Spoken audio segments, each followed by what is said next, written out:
People के पेड़ वाला प्यार। साल 1970 की बात है। उत्तर प्रदेश के एक छोटे से गांव रामपुर में जिंदगी बहुत सादगी से बीतती थी। गांव की कच्ची गलियां, बैलगाड़ियों की श्रमराहट, खेतों में लहलहाती गेहूं की फसल, सुबह मंदिर की घंटियां और शाम को चौपाल पर बैठकर बुजुर्गों की बातें, यही उस गांव की पहचान थी। उस दिनों न मोबाइल था, न इंटरनेट और न ही प्यार का इजहार करने के लिए सोशल मीडिया। अगर कोई किसी से दिल की बात कहना चाहता तो महीनों इंतजार करना या फिर एक छोटी सी चिट्ठी लिखकर अपने जज्बात कागज पर उतार देना। उसी गांव में रहता था राघव। उम्र लगभग 22 साल, लंबा कद, गेहुआ रंग, सीधा साधा स्वभाव और आंखों में बड़े बड़े सपने। उसके पिता किसान थे और माँ घर संभालती थी। आर्थिक हालत बहुत अच्छी नहीं थी, लेकिन परिवार ईमानदार और मेहनती था। गांव के दूसरे छोर पर ठाकुर साहब की हवेली थी। उनकी एकलौती बेटी थी गौरी। गौरी खूबसूरती पूरे इलाके में मशहूर थी, लेकिन उसकी सबसे बड़ी खूबसूरती उसका स्वभाव था। वह हर किसी से प्यार से बात करती और किसी का दुख नहीं देख सकती। हर सुबह गौरी अपनी सहेलियों के साथ मंदिर जाती थी। वहीं पहली बार राघव ने उसे देखा। उस दिन सावन का पहला सोमवार था। मंदिर में बहुत भीड़ थी। गौरी पूजा की थाली लेकर सीढ़ियां चढ़ रही थी कि अचानक उसका पैर फिसल गया। थाली उसके हाथ से छूट गई। उसी समय पीछे खड़े राघव ने तुरंत आगे बढ़कर उसे संभाल लिया। कुछ पल के लिए दोनों की नजरें मिली। गौरी ने धीरे से कहा, धन्यवाद। राघव कुछ बोल ही नहीं पाया, बस मुस्कुराकर सिर झुका लिया। उस दिन के बाद हर सुबह राघव किसी न किसी बहाने मंदिर जाने लगा।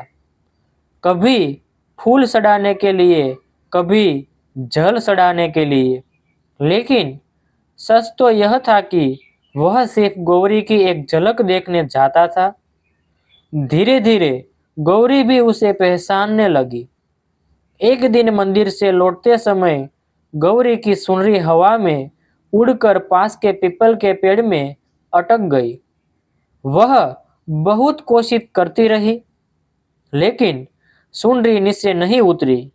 राघव वहां पहुंचा। वह बिना कुछ बोले पेड़ पर चढ़ गया और सावधानी से सुनरी उतार कर गौरी के हाथ में दे दी। गौरी मुस्कुराई। आप हर बार मेरी मदद कैसे कर देते हैं? राघव ने पहली बार हिम्मत करके कहा। शायद भगवान चाहते हैं कि मैं हमेशा आपकी मदद करूं। गौरी के गाल शर्म से लाल हो गया। उस दिन पहली बार दोनों ने कुछ देर बात की। उसके बाद पीपल का वही पेड़ उनकी मुलाकातों की गवाही देने लगा। हर शाम गौरी अपने गाय को चारा खिलाने के बहाने वहां आती और राघव खेत देखने के बहाने। दोनों घंटों बातों करते। राघव अपने सपनों के बारे में बताता, गौरी अपने बचपन की शरारतें सुनाती। दोनों हंसते, कभी चुप हो जाते और फिर एक दूसरे को देखकर मुस्कुरा देते। एक दिन राघव ने अपनी जेब से एक छोटी सी बांसुरी निकाली। उसने कहा, जब भी तुम्हारी याद आएगी मैं यही धुन बजाऊंगा। उसने बांसुरी बजानी शुरू की। शाम की ठंडी हवा, पीपल के पत्तों की सरसराहट और बांसुरी की मधुर धुन। गौरी की आंखें बंद हो गई। उसे ऐसा लगा जैसे समय यही ठहर गया हो। लेकिन हर प्रेम कहानी की तरह उनकी खुशी पर भी किसी की नजर लग गई। एक शाम ठाकुर साहब का नौकर दूर से दोनों को साथ बैठे देख लेता है। वह भागकर हवेली पहुंचता है और सारी बात ठाकुर साहब को बता देता है। ठाकुर साहब का चेहरा गुस्से से लाल हो जाता है। वह जोर से चिल्लाते हैं, एक किसान का बेटा मेरी बेटी से प्यार करने की हिम्मत कैसे कर सकता है।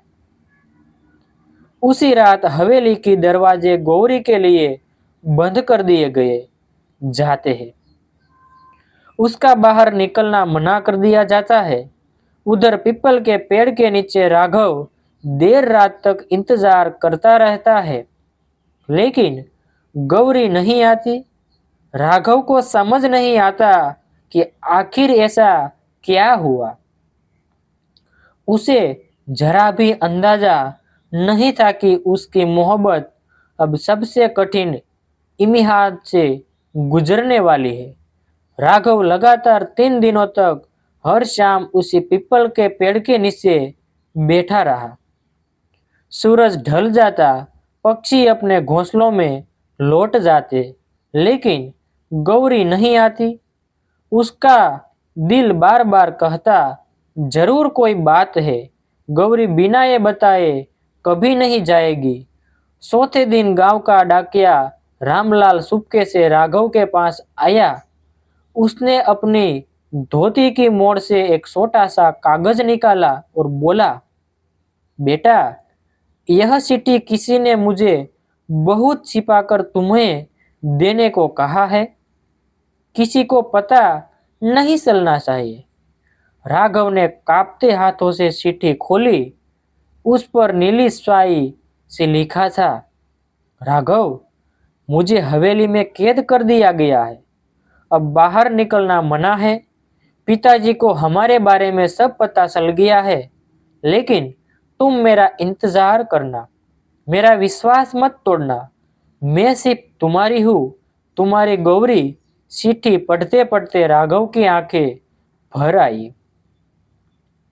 उसने उसी रात जवाब लिखा, गौरी, प्यार अगर सच्चा हो तो दीवारें भी रास्ता बन जाती है। चाहे जितना इंतजार करना पड़े, मैं करूंगा। अब दोनों का प्यार चिट्ठियों के सहारे चलने लगा। गांव का बूढ़ा डाकिया रामलाल उनकी मोहब्बत का सबसे बड़ा राजदार बन गया। कभी वह गौरी तक राघव की चिट्ठी पहुंचाता, तो कभी गौरी की चिट्ठी राघव तक। हर चिट्ठी में ढेर सारा प्यार, सपने और एक दूसरे से मिलने की उम्मीद होती, लेकिन किस्मत को शायद कुछ और ही मंजूर था। एक दिन ठाकुर साहब ने गौरी की शादी शहर के बड़े जमींदार के बेटे वीरेंद्र सिंह से तय कर दी। जब गौरी को यह बात पता चली, तो उसके पैरों तले जमीन खिसक गई। उसने अपनी माँ से रोते हुए कहा, माँ, मैं किसी और से शादी नहीं कर सकती। लेकिन माँ भी बेचैन थी। उन्होंने सिर्फ इतना कहा, बेटी, इस घर में बेटियों की नहीं, समाज की इज्जत की सुनी जाती है। उधर पूरे गांव में शादी की तैयारियां शुरू हो गई है। हवेली रंग बिरंगी झालरों से सजने लगी, ढोलक की आवाजें आने लगी। लेकिन इन खुशियों के बीच दो दिल हर पल टूट रहे थे।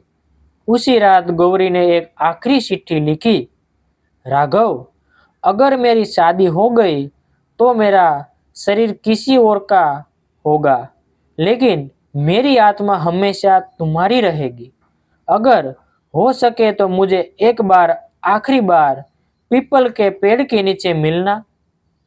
यह चिट्ठी पढ़कर राघव सारी रात सो नहीं पाया। अगली शाम जब पूरा गांव शादी की तैयारियों में व्यस्त था, गौरी किसी तरह हवेली के पिछले दरवाजे से निकलकर पीपल के पेड़ तक पहुंची। राघव पहले से वहां उसका इंतजार कर रहा था। जैसे ही दोनों आमने सामने आए, किसी की आंखों से शब्द नहीं निकले, सिर्फ आंसू बह रहे थे। कुछ देर बाद गौरी ने कांपती आवाज में कहा, अगर अगले जन्म जैसा कुछ होता है तो मैं भगवान से तुम्हें ही मांगूंगी।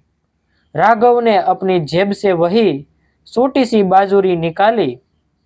उसने कहा, जब तक मेरी सांस चलेगी यह धुन सिर्फ तुम्हारे लिए बजेगी। उसने बांसुरी बजानी शुरू की। गौरी रोते रोते उसे सुनती रही, लेकिन तभी पीछे से घोड़ों की टाप सुनाई दी। ठाकुर साहब अपने आदमियों के साथ वहां पहुंच चुके थे। उन्होंने गुस्से में चिल्लाकर कहा, राघव, आज के बाद अगर मेरी बेटी के पास दिखाई दिया तो जिंदा नहीं बचेगा। दोनों को जबरन अलग कर दिया गया। राघव की बांसुरी जमीन पर गिरकर टूट गई और उसी के साथ जैसे दोनों को सपनों की आवाज भी टूट गई। लेकिन उन्हें नहीं पता था कि उनकी प्रेम कहानी का सबसे दर्दनाक अध्याय अभी बाकी था। ठाकुर साहब की धमकी के बाद राघव ने गांव छोड़ने का फैसला कर लिया। उसे लगा कि अगर वह गांव में रहा तो गौरी की जिंदगी और मुश्किल हो जाएगी। सुबह सूरज निकलने से पहले वह अपनी माँ के चरण छूकर बोला, माँ, मैं शहर जा रहा हूँ। जब तक अपने पैरों पर खड़ा नहीं हो जाता वापस नहीं आऊंगा। माँ ने उसकी आंखों में दर्द पढ़ लिया, लेकिन कुछ नहीं पूछा, बस अपने आंचल से उसके आंसू पोंछ दिए। राघव चला गया और उसी शाम हवेली में गौरी की शादी की शहनाइयां बज उठी। लाल जोड़े में सजी गौरी सबके सामने बैठी थी, लेकिन उसकी आंखें बार बार हवेली के बाहर उस रास्ते को देख रही थी जहां से कभी राघव आया करता था। जब विदाई का समय आया तो गौरी ने चुपके से अपने आंचल में पीपल के पेड़ से टूटा हुआ एक छोटा सा पत्ता छिपा लिया। वह पत्ता उसके लिए राघव की आखिरी निशानी था। उधर शहर में राघव दिन में मजूरी करता और रात को पढ़ाई करता। उसने अपने टूटे हुए दिल को अपनी मेहनत में बदल दिया। साल बीतते गए, 5 साल, फिर 10 साल। अब राघव एक सम्मानित शिक्षक बन चुका था। उसके चेहरे पर उम्र की हल्की दिखाई दे रही थी, लेकिन दिल में गौरी की याद आज भी पहले की जैसी वैसी ही थी। उसने शादी नहीं की। जब भी कोई पूछता, तुम्हें विवाह क्यों नहीं किया, वह मुस्कुराकर कहता, हर किसी की किस्मत में शादी नहीं होती। कुछ लोगों की किस्मत में सिर्फ यादें होती है। उधर गौरी भी अपनी जिम्मेदारियां निभा रही थी। उसका पति बुरा इंसान नहीं था, लेकिन वह कभी उसके दिल में अपनी जगह नहीं बना सका। गौरी ने भी अपने अतीत का जिक्र कभी किसी से नहीं किया। एक दिन खबर आई कि ठाकुर साहब का निधन हो गया है। यह सुनकर कई वर्षों बाद राघव अपने गांव लौटा। गांव बहुत बदल चुका था। कच्ची गलियों की जगह पक्की सड़कें बन गई थी। पुरानी चौपाल अब नहीं थी, लेकिन पीपल का वही विशाल पेड़ आज भी वही खड़ा था। राघव धीरे धीरे उसके पास गया। उसने कांपते हाथों से उस तने को छुआ। उसकी आंखों से आंसू बहने लगे।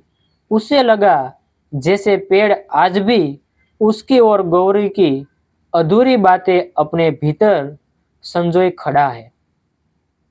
तभी पीछे से किसी की धीमी आवाज आई, राघव। उसने मुड़कर देखा। सामने गौरी खड़ी थी। सफेद साड़ी, शांत चेहरा और आंखों में बरसों से दबे हुए आंसू। कुछ पल तक दोनों एक दूसरे को देखते रहे। समय जैसे रुक गया था। गौरी धीरे से बोली, तुम बदल गए हो? राघव हल्का सा मुस्कुराया। चेहरा बदल गया है, लेकिन दिल आज भी वही है जहां तुम उसे छोड़कर गई थी। गौरी की आंखों से आंसू बह निकले। उसने कहा, मैंने तुम्हें कभी नहीं बुलाया। राघव ने जवाब दिया, मैंने भी नहीं। दोनों के बीच लंबी खामोशी सा गई। पीपल के पत्ते हवा में सरसाने लगे, जैसे वर्षों पुरानी प्रेम कहानी फिर से सुनाना चाहते हो। लेकिन किस्मत अभी भी उनका आखिरी इम्तिहान लेने वाली थी। पीपल के पेड़ वाला प्यार। राघव और गौरी वर्षों बाद फिर उसी पीपल के पेड़ के नीचे खड़े थे। दोनों के बालों में समय की सफेदी उतर आई, लेकिन एक दूसरे के लिए उनके मन का प्रेम वैसा ही निर्मल था जैसा जवानी में कि दोनों में था। कुछ देर तक दोनों बिना कुछ बोले खड़े रहे। आखिर गौरी ने धीमी आवाज में कहा, राघव, जिंदगी ने हमें बहुत दूर कर दिया। राघव मुस्कुराया, लेकिन उसकी आंखें नम थी। दूर सिर्फ रास्ते हुए थे, गौरी दिल कभी दूर नहीं हुई। गौरी ने अपने आंचल से एक पुराना सूखा हुआ पीपल का पत्ता निकाला। याद है, मेरी विदाई वाले दिन में यही पत्ता अपने साथ ले गई थी। मैंने इसे आज तक संभाल कर रखा है। राघव ने कांपते हाथों से वह पत्ता लिया। उसकी आंखों से आंसू टपक पड़े। कुछ देर बाद गौरी बोली, मेरे पति अब इस दुनिया में नहीं है। उन्होंने हमेशा मेरा सम्मान किया, लेकिन मेरे दिल में जो जगह तुम्हारी थी वह कोई कभी नहीं ले पाया। मैंने अपना फर्ज निभाया, लेकिन अपना पहला प्यार कभी नहीं भूली। राघव ने गहरी सांस ली। मैंने भी शादी नहीं की। लोग कहते रहे कि मैं जिद्दी हूँ, लेकिन मैं किसी का जीवन अधूरा नहीं करना चाहता था, क्योंकि मेरा दिल तो बहुत पहले तुम्हें दे चुका था। दोनों की आंखों में वर्षों का दर्द उतर आया। सूरज धीरे धीरे ढल रहा था। पीपल के पत्ते हवा में झूम रहे थे। गौरी ने पूछा, अगर उस दिन समाज हमारे बीच नहीं आता तो क्या हम सच में खुश रहते? राघव मुस्कुराया, शायद हाँ, शायद नहीं, लेकिन एक बात तय है, हमारा प्यार कभी झूठा नहीं था। इतने में गांव के कुछ बच्चे वहां खेलने आ गए। उन्होंने दोनों को साथ बैठे देखा और पूछा, दादाजी, दादी जी, क्या आप दोनों एक दूसरे को बहुत पहले से जानते हैं? राघव ने और गौरी एक दूसरे को देखकर मुस्कुरा दिए। राघव ने बच्चों से कहा, हाँ बेटा, हम बचपन के दोस्त हैं। बच्चे हंसते हुए चले गए।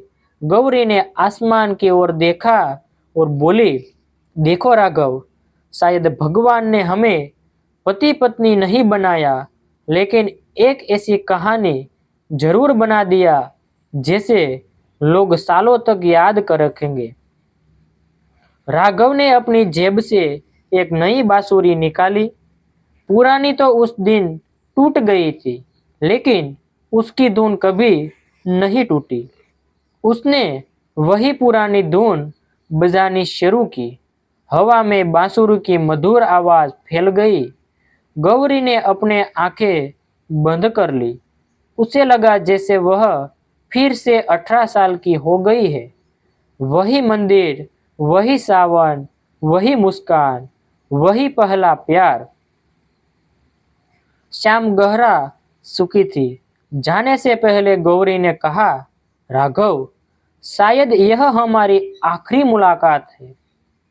राघव ने जवाब दिया, अगर इस जन्म में नहीं मिले तो अगले जन्म में फिर से ऊंची पीपल के पेड़ के नीचे तुम्हारा इंतजार करूंगा। गौरी की आंखों से आंसू बह निकले। वह बिना पीछे मुड़े धीरे धीरे चली गई। राघव देर तक उसे जाता हुआ देखता रहा। कुछ महीनों बाद गांव में खबर फैली कि गौरी अब इस दुनिया में नहीं रही।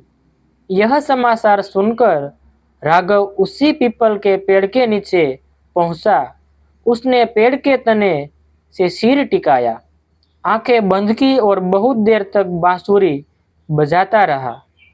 उस दिन गांव वालों ने पहली बार देखा कि एक बूढ़े आदमी की आंखों से आंसू बहते हुए भी उसके चेहरे पर मुस्कान थी। कुछ वर्षों बाद राघव भी इस दुनिया से चला गया। गांव के लोगों ने उसकी आखिरी इच्छा पूरी की और उसी पीपल के पेड़ के नीचे उसकी स्मृति में एक छोटा सा पत्थर लगवा लिया, जिस पर सिर्फ एक पंक्ति लिखी थी, सच्चा प्रेम कभी हारता नहीं, वह समय से भी लंबा जीता है। आज भी कहते हैं कि सावन की शांत शामों में जब पीपल के पत्ते हवा से सरसराते हैं तो ऐसा लगता है जैसे कहीं दूर कोई बांसुरी बज रही हो और दो अधूरी मोहब्बतों की फिर एक दूसरे से मिल रही हो। Thank you.